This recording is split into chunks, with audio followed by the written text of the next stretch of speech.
जय सिया राम। आजकल मन में एक डर बहुत रहता है सबके कि हमारा घर वास्तु के हिसाब से नहीं है या कहीं वास्तु दोष तो नहीं है, हम क्या करें। कई बार ऐसा होता है हमारे मकान पुराने बने हुए होते हैं जिनको हम बदल नहीं सकते। कॉर्नर का होता है, टी पॉइंट पे होता है, दक्षिण की तरफ होता है मेन गेट। कई बार हम टेंशन अप लेते रहते हैं उसको सोचकर। आज मैं आपको समाधान बताऊंगा जिससे आप अपने घर का वास्तु दोष आप खुद ही दूर कर सकते हैं। लेकिन इससे पहले मेरा आपसे अनुरोध है कि आप मेरे इस चैनल को सब्सक्राइब करें, बेल आइकन को प्रेस करें, जिससे मेरे आने वाले वीडियो से नोटिफिकेशन आपको मिलता रहे।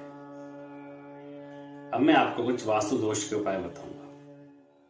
यदि आप अपने मेन गेट के ऊपर पंचधातु का पिरामिड लगाते हैं तो उससे वास्तु दोष खत्म हो जाता है। जो आपका दक्षिण की तरफ द्वार है, आपको ये वहम है कि बहुत बड़ा वास्तु दोष है, ये पिरामिड लगाने से आपका वास्तु दोष खत्म हो जाता है। साथ ही आप अपने मेन गेट पर अगर पिरामिड नहीं लगा सकते तो आप बिल्कुल उसके चौखट के बीचों बीच में आप गणेश जी की मूर्ति ऐसे लगाएं कि मूर्ति दोनों तरफ से देखे, वो अंदर की तरफ और बाहर की तरफ भी, यानी दो मूर्ति को पीछे से आप चिपका लें और उसको ऊपर रख सकते हैं। इससे भी आपकी जो मेन गेट वाला वास्तु दोष है वो खत्म हो जाएगा। यदि आपके मेन गेट के सामने भी एक और गेट है, उसके अंदर भी एक और गेट है, तो ये वास्तु दोष कहलाता है।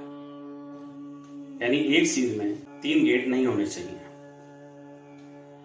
इसलिए आप ऐसा कर सकते हैं कि बीच में जो गेट आ रहा है आप उससे पर्दा डाल सकते हैं,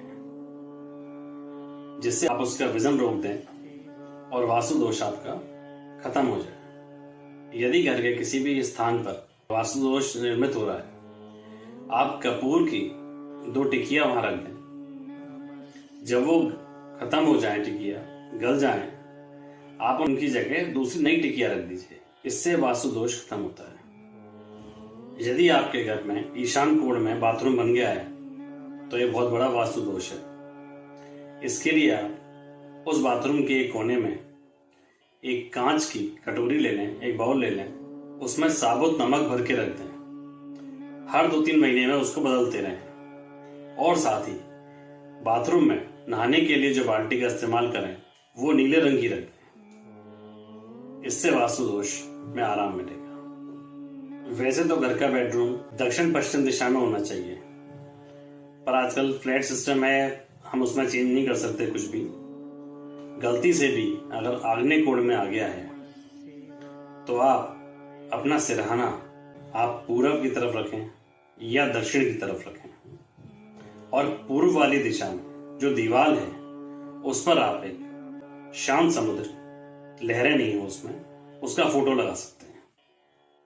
यदि घर में किचन आग्नेय कोण में नहीं बनी हुई है तो आप किचन का जो आग्नेय कोण जो आ रहा है उस तरफ आप एक लाल रंग का बल्ब लगा दीजिए जो हमेशा जलता रहना चाहिए।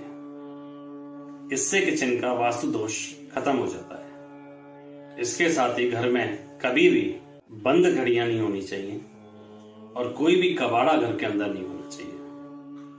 यह भी सबसे बड़ा वास्तु दोष होता है। घर की उत्तर दिशा को हमेशा साफ रखें। उत्तर दिशा में कभी भी कोई भी स्टोर नहीं बनाना चाहिए, मतलब किसी प्रकार का कोई कबाड़ा कुछ भी वहां नहीं होना चाहिए, वो साफ रहना चाहिए। इसके अलावा घर के मंदिर में कभी भी देवताओं की मूर्ति आमने सामने नहीं होनी चाहिए। घर के मंदिर में एक मोरपंख जरूर होना चाहिए और गंगा जल जरूर रखें। साथ ही यदि आप प्रातः पूजा के समय यदि आप शंख बजाएंगे, शंख की आवाज से ही वास्तु दोष खत्म हो जाता है। नेगेटिव एनर्जी जो भी होती है वो सब खत्म हो जाती है। अपने पूर्वजों की तस्वीर हमेशा दक्षिण दिशा में रखें, कहीं पूरब में या घर के मंदिर में भूल कर भी ना रखें। घर में आईना हमेशा पूरब दिशा में ही रखना चाहिए।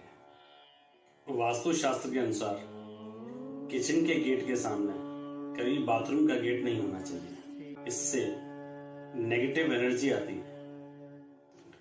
इसके समाधान के लिए आप उसमें या तो पार्टीशन लगा दीजिए, कोई टेम्पररी पार्टीशन आप लगा सकते हैं। अगर नहीं लगा पा रहे हैं तो कम से कम एक पर्दा जरूर टांग दीजिए।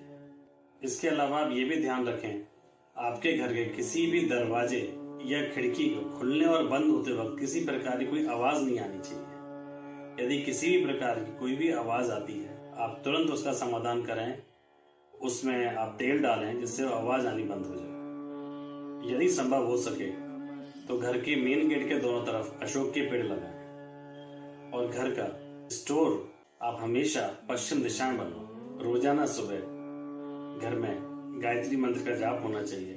यदि आप जाप नहीं कर सकते तो आजकल एक म्यूजिक सिस्टम आते हैं, छोटे छोटे से आप लगा सकते हैं, अपने आप ही गायत्री मंत्र चलता रहता है, उसमें आप वो लगा दीजिए। उससे अपने आप घर में सुबह गायत्री मंत्र बजता रहेगा, नेगेटिव एनर्जी अपने आप समाप्त हो जाएगी घर से।